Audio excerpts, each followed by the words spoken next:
Hello, I'm Jacqueline King.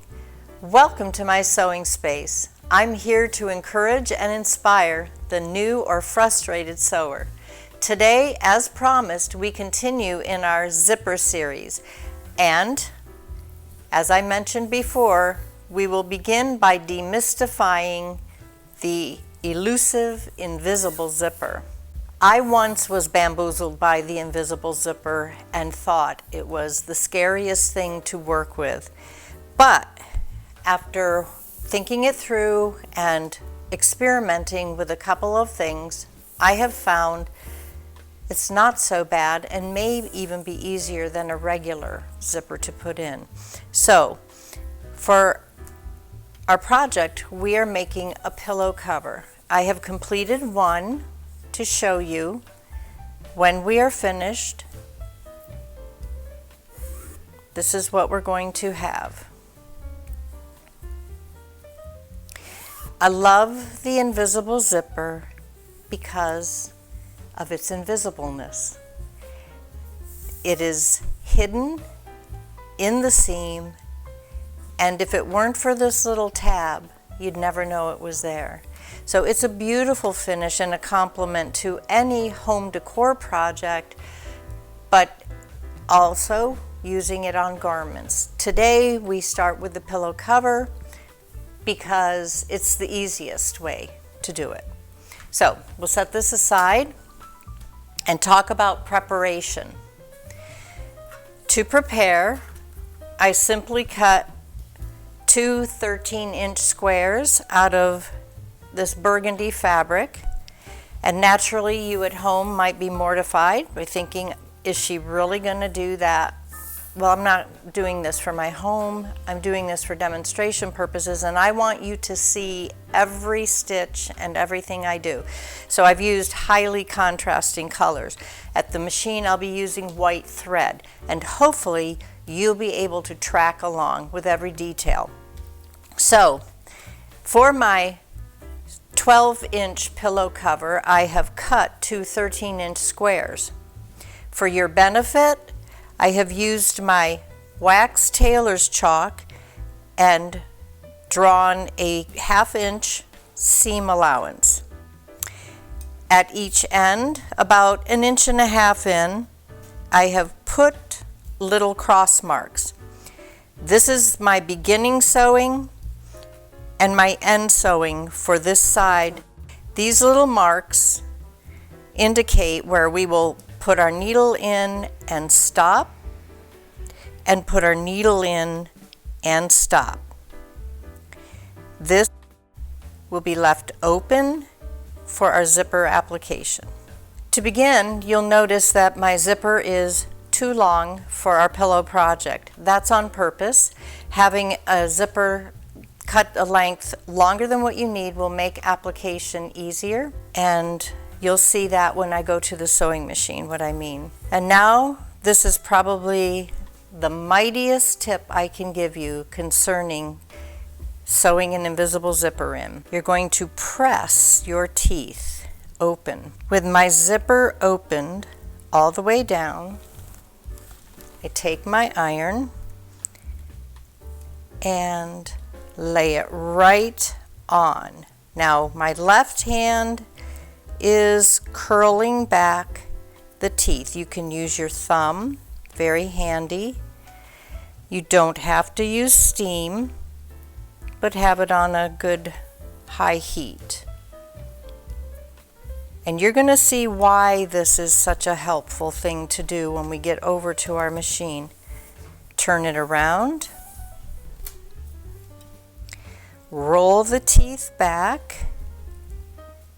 You can see if I just let it go, you see how the teeth naturally curl around. They're invisible on this side, and that's how they're going to be once it's sewn. But you need to get close to those teeth when you sew, so this is a step that will help you. I went a long time before I learned this trick from an old pro. Old pros are very helpful. If you have a grandma or a mom or an aunt or a friend who's been sewing a long time. Listen to their advice when you're starting projects. Now, even when we close it, having pressed it, it will be much more conducive to laying flat at the machine. Our zipper is prepped. Let's prep our pillow cover. Remember our start and stop points? These are more than just a place to put your sewing needle. We're going to clip. Just take tiny little V clip.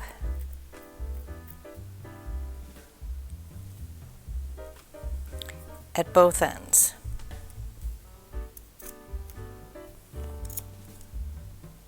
You don't want to go super far in, just enough so that you can see, and check and make sure you got on the back side too, because you'll see when we start our sewing, these clips are going to be critical for getting your zipper in without having it offset. What we want when we're finished is a zipper that lays completely flat and is invisible in the seam, and unless you make those clip marks, it's going to be hard for you to do. So, having finished all of our prep here at our table, let's move to the sewing machine and get her done. Here we are at the sewing machine, ready to roll. To begin, let's set this zipper aside. Remember these marks that I made? This is our starting point. You don't have to back tack really well here, but we will. Just take 2 stitches back, and I'm just hand rolling my wheel and then begin to go forward. We are going to be sewing around that again when we're done, so it doesn't have to be ultra strong. Now I'm stopping. You can't see it, but my needle is in at my notch and on that white cross mark. I stop and I'm going to go back. I'll go back 4 stitches. We do want that secure. All right, lift up, remove and clip. And as always, I clip my threads separately so we don't have unsightly tails. Clip everything as you go. Neatness counts. Mrs. Cannon, 2nd grade. All right, now we're going to move over to the other side and that other cross mark. Here's our notch and our cross mark. Now, when it comes to starting here, I just roll my needle down in and then drop my presser foot. Hold on to these and we will go 1. Guess what? I left it in reverse. That happens frequently. Don't make that mistake. Okay, I'll just hand roll. 1, 2, 3, 4. This is a stress point for the pillow covers because of the zipping and unzipping. All the way over, right there. 1, 2, that's all we need. Now I pull. When you are putting a zipper in, it is ultra important to get your threads out of the way because it's very aggravating to put a zipper in beautifully and then have a thread get caught in it. Neatness, neatness. It helps. Okay, at this point we're about ready to put our zipper in, but one thing I want to mention, if you at home you can get up and go to your ironing board because you want to press back seam allowance. There's my line. Sometimes at the sewing machine you can just use the edge of your shears.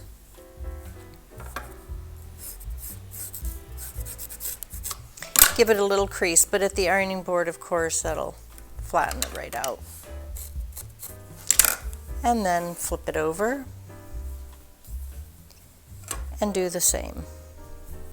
This is going to help you place your zipper correctly for a nice straight sew. How many of you knew about this tip? It's handy dandy. I learned it years ago in a sailing loft. Another big tip in putting a zipper in a pillow cover. I did it wrong for years, and my wrong was I would start here with my needle in and sew all the way around, because that's what you learned in home ec. You doing it this way are going to have such an easier time.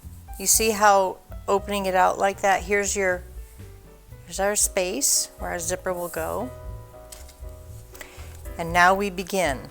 The first thing you want to check is, are you sewing it in the correct side? Your zipper pull should be facing down so that when your cover is finished, you can open and close it. Up here at the head of the zipper is a little plastic piece. That's what we're going to line up with our notch to begin our sewing. So with the slider facing down,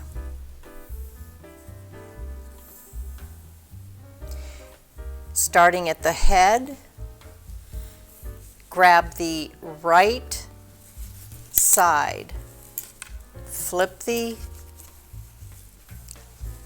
under pillow square out of the way. Okay.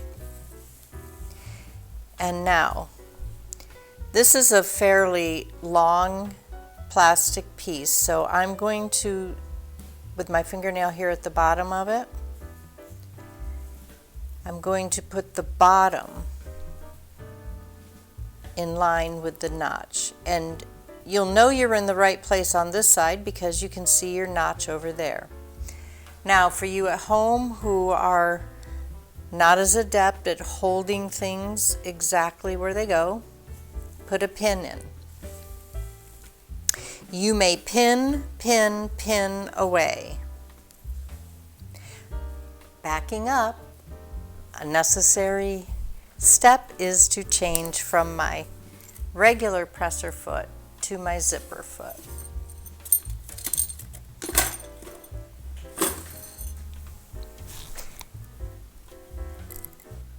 Okay, with my zipper foot on, my starting point pinned, look to this crease as your line for lining up your teeth. At home, if you want to use, draw yourself a chalk line to follow, that's great.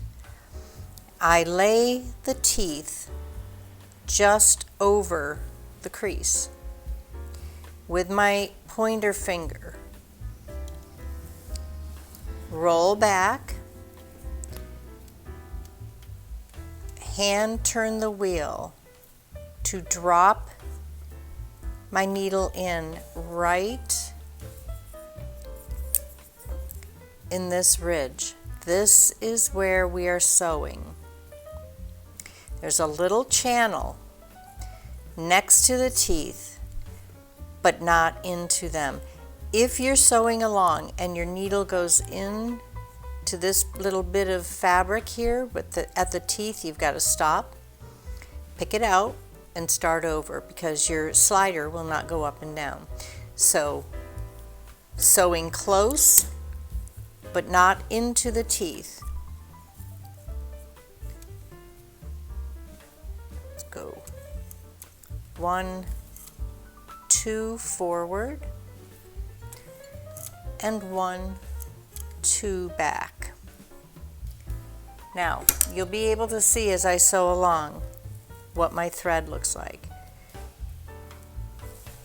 This is not a fast process, but it will get faster for you the more you do it.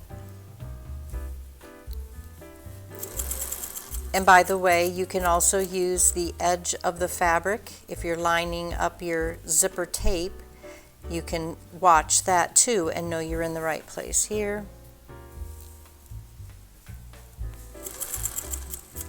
Even though we pressed it open, you do still have to coax it back. It just makes it easier to coax.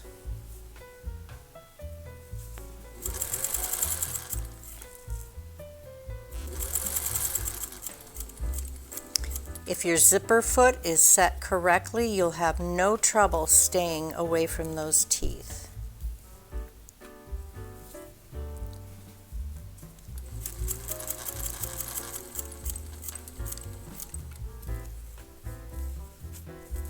Now, as I get close to my notch, and I'm looking at the notch on the opposite side, that tells me I'm in the right place.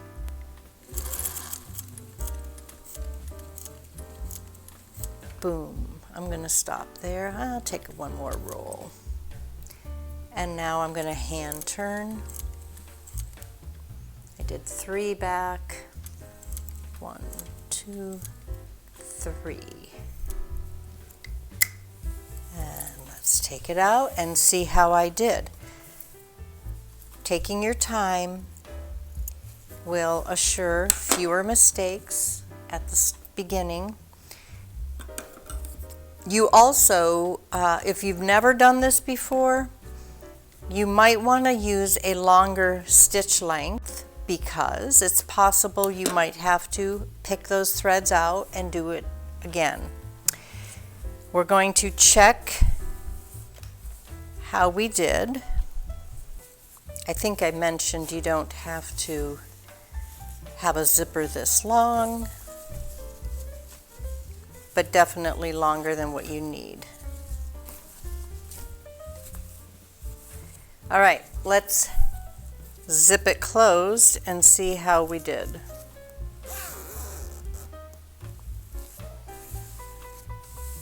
First side in, successful. We're good to go on our other side. There. Pull that slider right out of the way. That's why you want a longer zipper, to get the slide out of the way. If you have a zipper that is exactly the right length, you can do it. It's just a little fussier work. At this point, with the zipper slightly closed, roll the edges together and clip at your notch where you're going to start. This ensures that you're starting in the same place on the other side. So now we can unzip and get ready to start. We're going to repeat the process we did on the other side, but lining our notches up.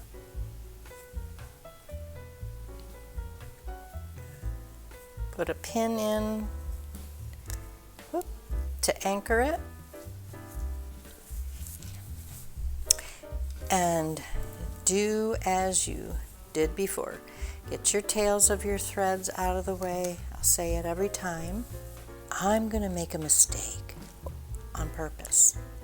And the mistake I make on purpose will be to show you what happens if you don't get your needle close enough to the teeth, to show you what it looks like if you do it wrong. Going forward, I am just outside of the channel. Now, you'll see what I mean when I turn it right side out and zip it shut. From here,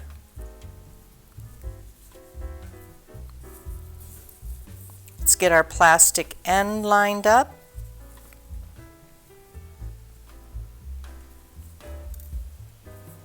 Remember that plastic end.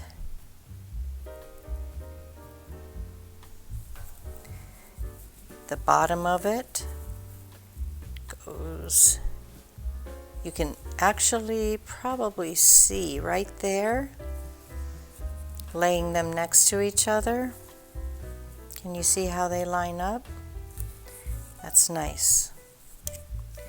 Put a pin in that, because you will want to secure the opposite end to make sure you finish in the right place. Start and stop in the right place. Okay, now let's continue on. That looks good. You might, at this point, pinch right here at the end. Put as many pins in as you need.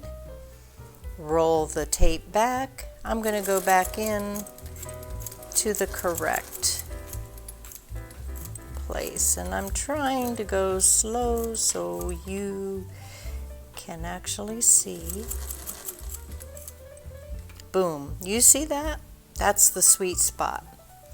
Now, let me back out. I'm pinching here. Muscle memory is so great, because if you're struggling the first or second time you do this, eventually your hands know exactly where to go and what to do. You have trained them, and that's a real and true thing. That's why it's important to do things over and over. Don't get frustrated with a first failure. Keep going. Here is my plastic. I'm going to pull my pin out, and we can hand roll. And now I'm backing up. And go one more forward. Boom. High stress areas need more stitches. Pull it back. Get those threads away from the zipper teeth. Down here at the bottom. Now, I'm going to zip it shut, and we know we have to do a correction because I purposely did it wrong.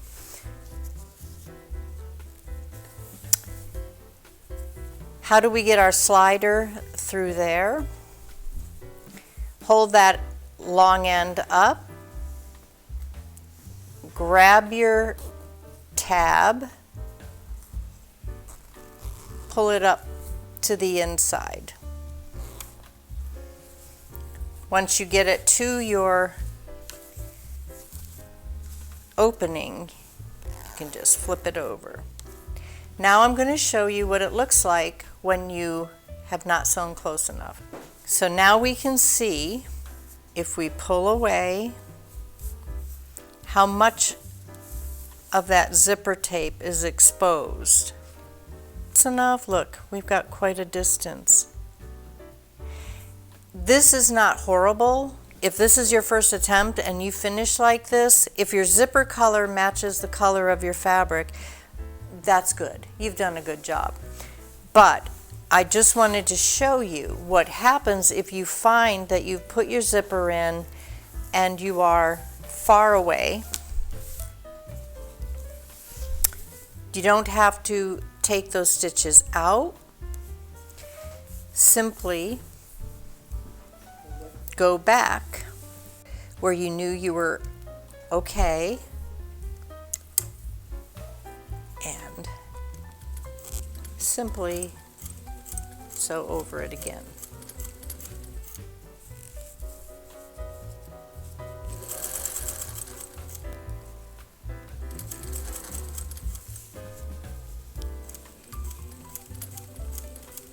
And that should be enough. We have corrected. If you sew into the teeth, those definitely have to be picked out, and do it again. Do it again. Do it again. Don't do what I did when I was 15 years old and throw it in the back of your closet and try to forget about it, because it will come to you as a nightmare in your sleep. Finish me, finish me. Okay, now we have got to finish our pillow cover. So imagine a gold pillow cover with a tan or beige zipper. You will never notice that little bit.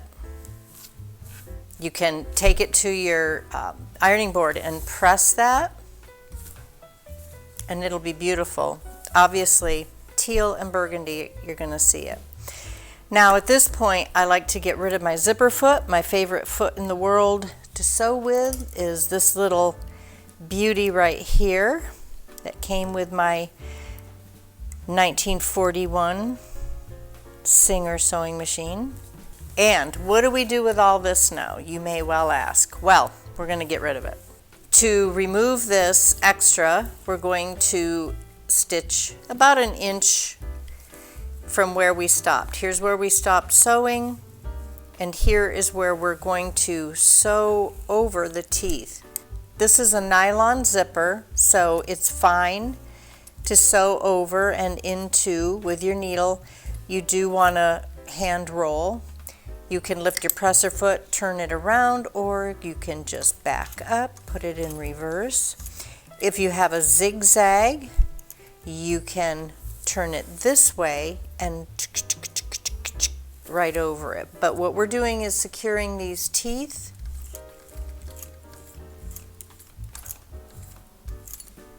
And 3 or 4 times over it is good. One little mention. As I clip, I do not use my scissor or my shears on the teeth, even though they're nylon. You might be able to get away with it, but I keep my handy dandy cutters close. And where I have stitched on the other side of that,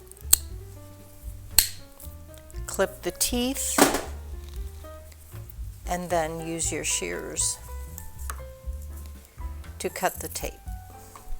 At this point, with our zipper trimmed down nicely, as I prepare to sew now around and close the pillow cover, on this seam I'm bending my seam allowance in toward me.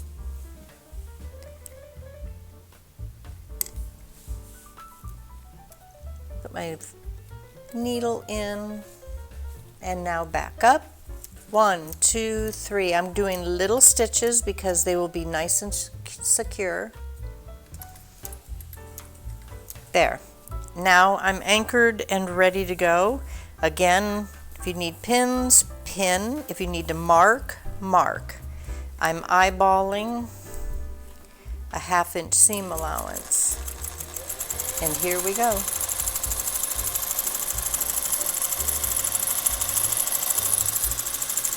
Slow down.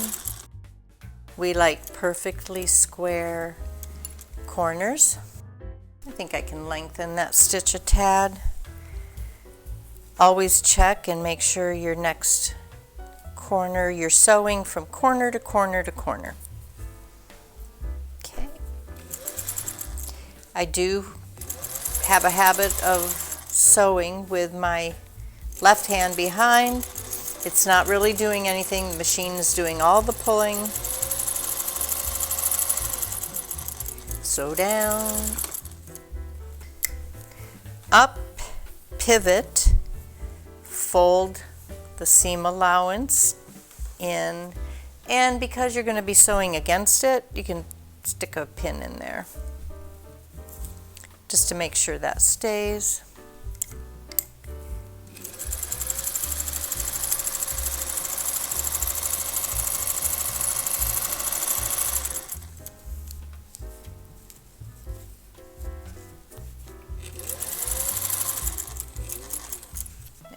Go over. Get the pin out.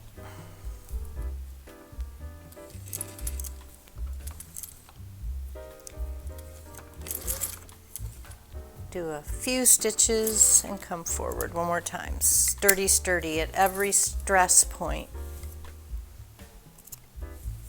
And there you have it. Now, if you want to, it's not necessary, but you can take a couple of stitches on your ends. They're not going to go anywhere. Also, a common mistake is what I just did. That's okay. I'll make mistakes on your behalf. I should have opened my zipper. So, just a little bit more difficult to get the tab. You can slide it back. But yes, you should open your zipper before you sew closed. This is how you know I'm real.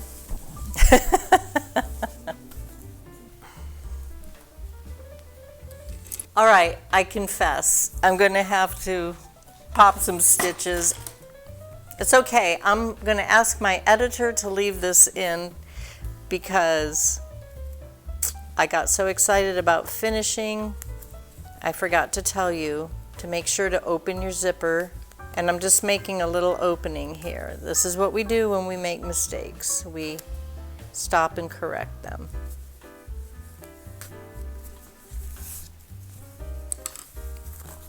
There, making a little opening. There we go. Everybody makes mistakes, even a pro.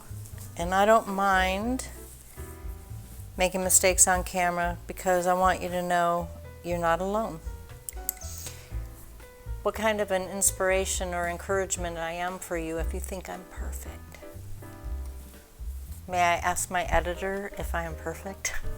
I think he will say, no, she is not. Far from it. There we go. Just close it up. Easy peasy. You know what? Mistakes are how we learn to do better, aren't they?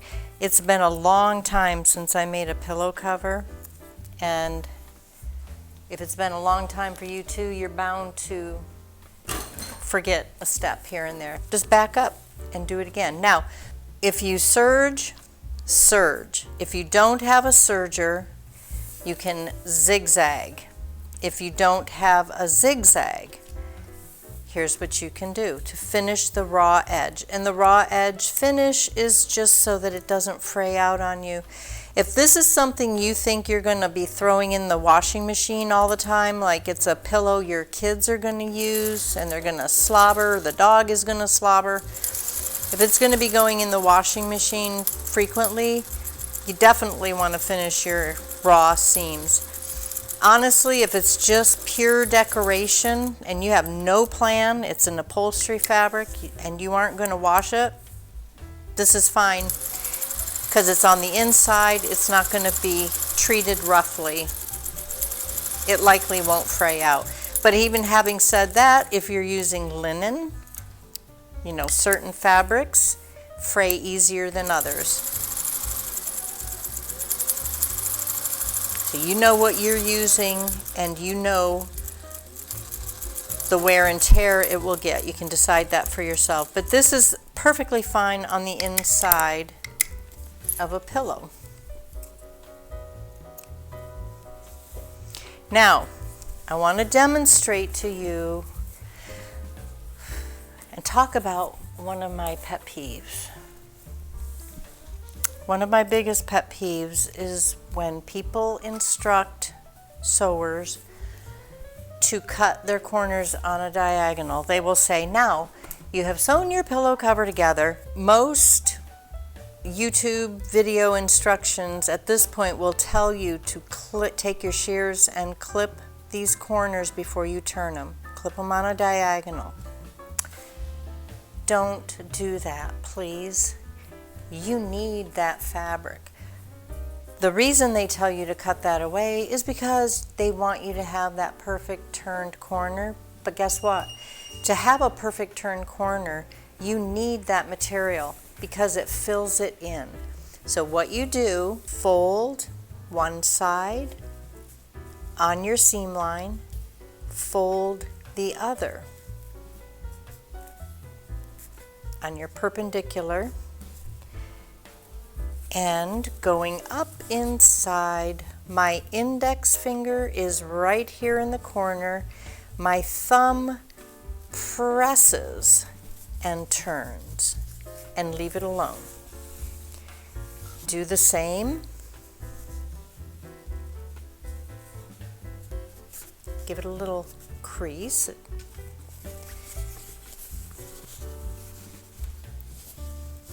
Index finger up right in the corner and thumb right there to feed it to turn.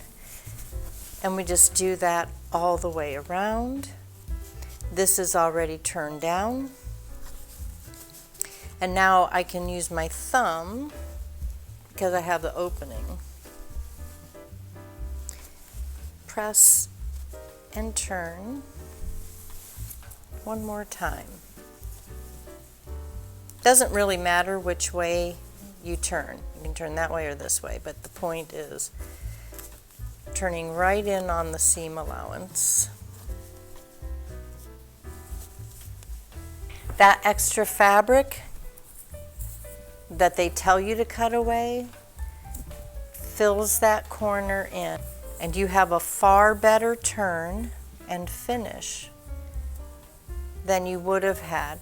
And I do want to say, when it comes to fraying out, you have a lot less fabric allowance in there if you're clipping that away. It's not necessary. So at this point at home, you should be feeling very accomplished. Zip it closed and check your work. And that's how we put an invisible zipper in a pillow cover. If you can do this, you can put an invisible zipper in a dress or a blouse or a pair of pants. It's always easiest to put a zipper in when you're making a garment rather than replacing it, but practice, make something, just cut a pattern out that you'll never wear and try it. I'm pretty sure I will come back and demonstrate an invisible zipper in a garment for construction because I want you to see it's basically the same thing. It's like sewing a pillow cover, but one end is open.